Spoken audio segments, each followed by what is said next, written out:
কিভাবে করে গেছিলেন? গেছিলাম তো কালকার টিকিটের অফিসে।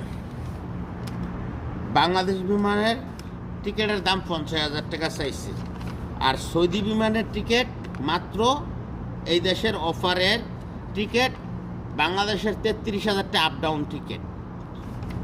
তাতে হেরা খাওয়ান লন ইত্যাদি এভরিথিং এয়ারপোর্টে খুব সুন্দর একটা আপ্যায়ন করে। আর বাংলাদেশের এয়ারপোর্টে একটা টলি সহজে পাওয়া যায় না। বাংলাদেশের প্রবাসীরা যখন বাংলাদেশে যায় তখন বিরাট সমস্যার ভিতরে পড়তে হয়, নিজের কারণটা নিজের মাথাত করে গাড়ির ভিতরে নিতে হয়। কি লিগা? বা এই দেশের বেটারা কি বাংলাদেশে টাকা পাঠায় না? বাংলাদেশটা উন্নত হইতেছে না? আপনারা সরকারেরা কইতাছেন প্রবাসীরা হুন্ডিতে টাকা পাঠায়, কি বিকাশে টাকা পাঠায়, না পাঠায় ব্যাংকে দিলে আমরা লাভ দিমু, তো দিতেছেন প্রবাসীকে এয়ারপোর্টের ভিতরে একটা ক্ষতি কইরা। কি জন্য? অন্য দেশের এয়ারপোর্টের ভিতরে